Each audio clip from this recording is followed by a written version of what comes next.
to God will always be worth it, right? As a worker, I kind of see myself as an envoy, right? Someone that has been sent by God to advance His kingdom. And with that in mind, every time I serve, right, it's more like a ministry. And because of that mindset, I'm able to see it as a joint service with God, right? It makes me pray more for, the advancement of the kingdom, pray more for the service to go well.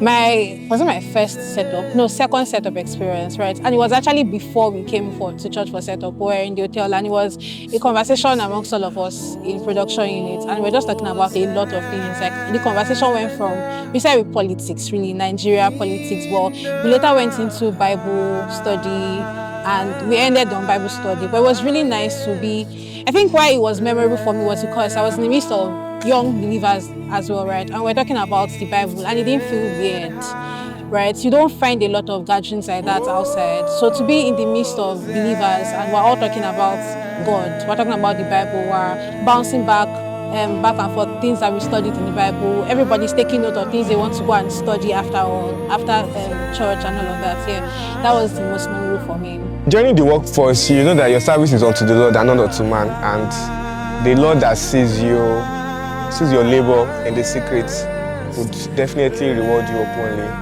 And then we don't do this for the accolades of men, but for the accolades of God. If it's for God, and also for the advancement of the gospel, it's worth it at the end of the day, even if anyone is saying thank you or not, right? So because it's to God, I do it faithfully. There is a lot that gets done that people don't see. Everybody sees the finished product, but then the hours, time, the sweat that goes into bringing everything to that final product, nobody sees it. So this sacrifice is that's one of the things that my view has changed on. I think it was the first time I came for setup.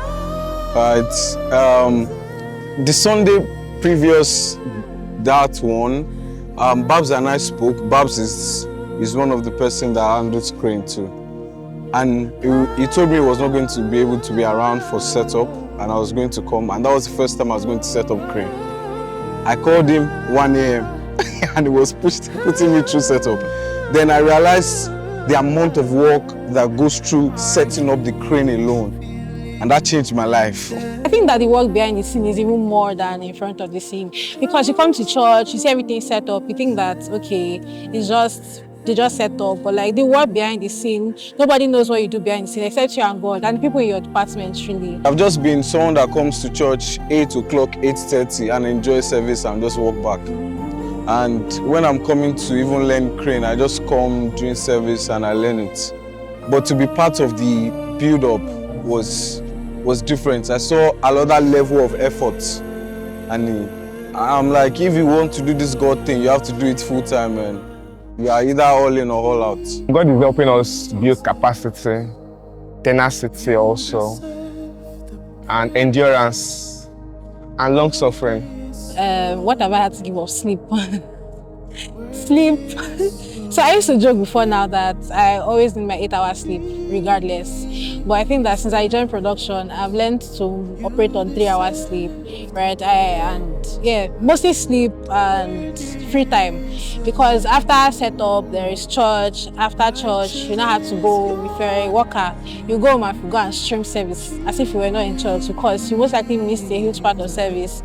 And then the free time that I would have used to maybe sleep or watch a movie or read a book, I had to catch up on service and then catch up on my devotion and all of that. So yes, my free time and sleep basically. But yes, service to God will always be worth it. When I stream services, all right, and I see the amount of people that actually watch the service, I see up to like 40K people sometimes watch the service. And to know that sometimes, na me dey behind the camera, the turn, I'm like that's literally carrying the gospel to the whole world. Service doesn't just happen. There are a lot of people working behind the scenes, putting in a lot of work, making sacrifices to ensure that service goes seamless. Right? And it makes you appreciate how service goes on. Because now when I see service, I'm like, this person did this happened, and that's why this went on and on and on. you have to be ready for it. You need to count your cost first. If it's something you are willing to do, because it's going to be quite demanding. And it's going to be silly for you to join the department and now start saying that you cannot come for overnight setup. Why you there in the first place? Yes, you'll be tired. Yes, you might not sleep. Yes, you'll be sleep deprived. Sometimes you'll badly sleep at the beginning of service. Sometimes you come in late. But then is it worth it? Yes, because in the end, you get to see that, oh, things are happening. You get to see that lives are being touched. You see that people come in and live different just because of the sacrifice that has gone in from your end, from the end of all the people behind the scenes. It's always worth it. 'Cause you are Adonai.